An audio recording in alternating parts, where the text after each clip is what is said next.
You're on Meet the Press with the Greens Deputy Leader Christine Milne, and welcome to the panel Jessica Wright, the Sydney Morning Herald, and Steve Lewis, News Limited. Good morning, Jess and Steve. Good morning. Morning, Paul. The Greens believe the mining tax on the super profits of the three biggest miners needs to be higher than proposed. And making it even harder for Julia Gillard, three of the key independents have their own ideas as well. The coalition resolutely against this mining tax. This government is imposing, in the middle of a mining boom, two new taxes. It's ignorance, it's envy, but most importantly of all, it is dangerous. It is dangerous in terms of the lost job opportunities, the lost investment opportunities.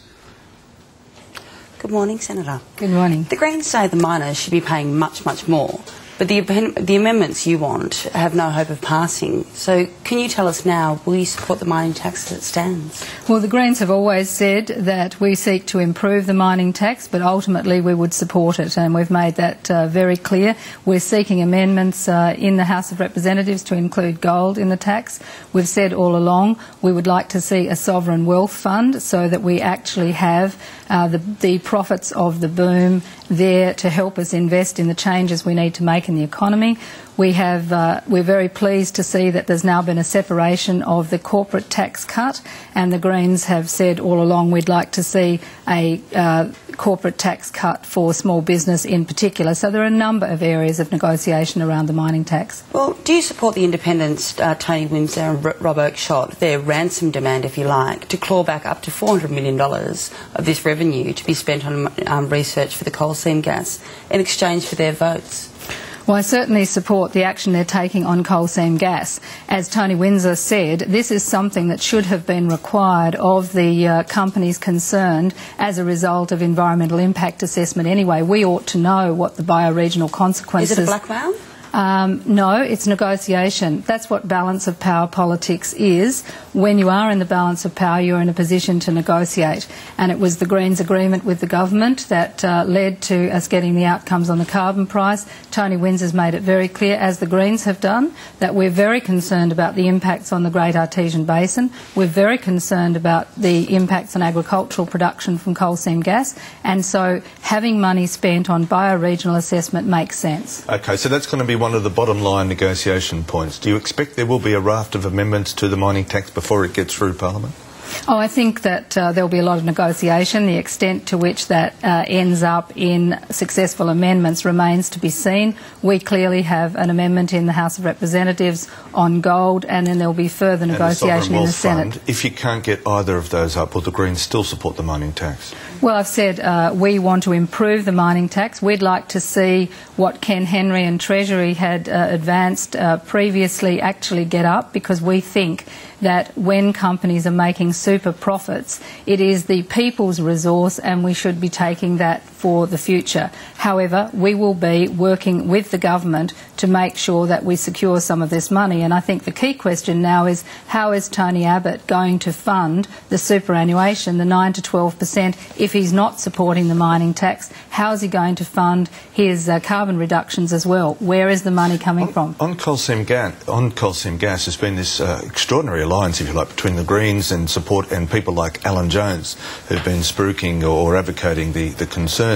Do you find that strange that you've got this sort of a grouping? I mean, do you talk to Alan Jones about these sorts of issues? Well, I haven't talked to Alan Jones about this issue. Why not? But certainly, we haven't had that occasion, but that's not to say that I wouldn't.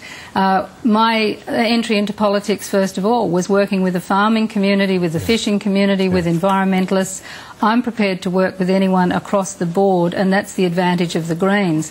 We can actually go out and talk to people right across politics because we're interested in outcomes on a principled approach. Well, Senator, the Greens believe the Fair Work Act needs to be fortified against opportunistic employers, but Tony Abbott says there's no need. Well, the Prime Minister had all the laws that she needed at her disposal on Saturday afternoon to end the dispute.